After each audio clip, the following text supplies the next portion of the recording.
The Arabian Nights Entertainments by Andrew Lang. Preface.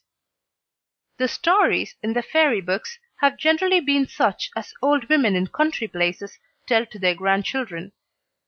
Nobody knows how old they are or who told them first. The children of Ham, Shem, and Japhet may have listened to them in the ark, on wet days. Hector's little boy may have heard them in Troy town, for it is certain that Homer knew them, and that some of them were written down in Egypt about the time of Moses.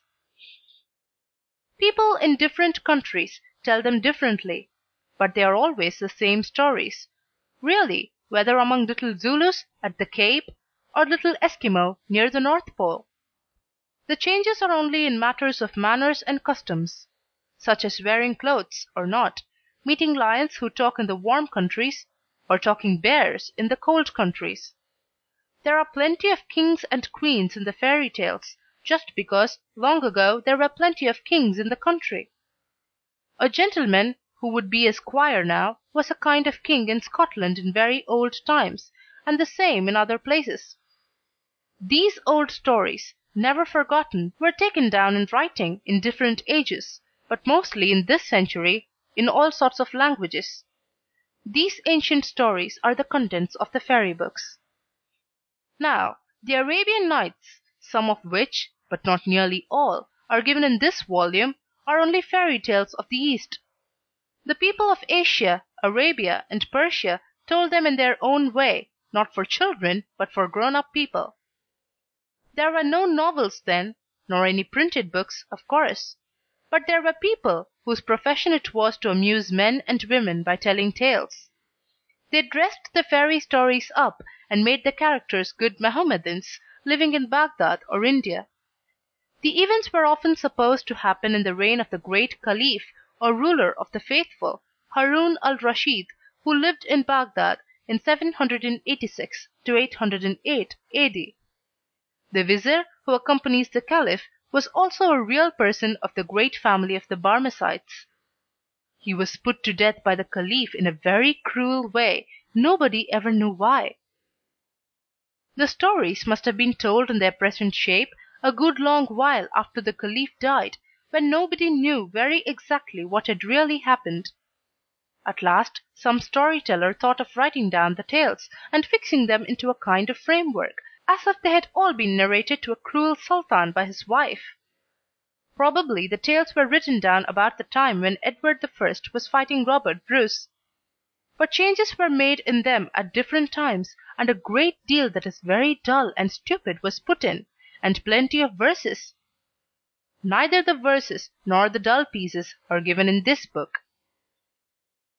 People in France and England knew almost nothing about the Arabian Nights till the reigns of Queen Anne and George I, when they were translated into French by Monsieur Galland. Grown-up people were then very fond of fairy tales, and they thought these Arab stories the best that they had ever read. They were delighted with ghouls, who lived among the tombs, and genii, who seemed to be a kind of ogres, and with princesses who could work magic spells, and with fairies, who are Arab fairies. Sindbad had adventures which perhaps came out of the Odyssey of Homer. In fact, all the East had contributed its wonders, and sent them to Europe in one parcel. Young men once made a noise at Monsieur Galland's windows in the dead of night, and asked him to tell them one of his marvellous tales. Nobody talked of anything but dervishes and vizirs, rogues and peris. The stories were translated from French into all languages, and only Bishop Atterbury complained that the tales were not likely to be true, and had no moral. The bishop was presently banished for being on the side of Prince Charlie's father, and had leisure to repent of being so solemn. In this book, the Arabian Nights are translated from the French version of Monsieur Galland, who dropped out the poetry and a great deal of what the Arabian authors thought funny, though it seems wearisome to us. In this book the stories are shortened here and there, and omissions are made of pieces only suitable for Arabs and old gentlemen. The translations are by the writers of the tales in the fairy books, and the pictures are by Mr. Ford. I can remember reading the Arabian Nights when I was 6 years old. in dirty yellow old volumes of small type with no pictures, and I hope children who read them with Mr. Ford's pictures will be as happy as I was then in the company of Aladdin and Sinbad the Sailor. End of Preface.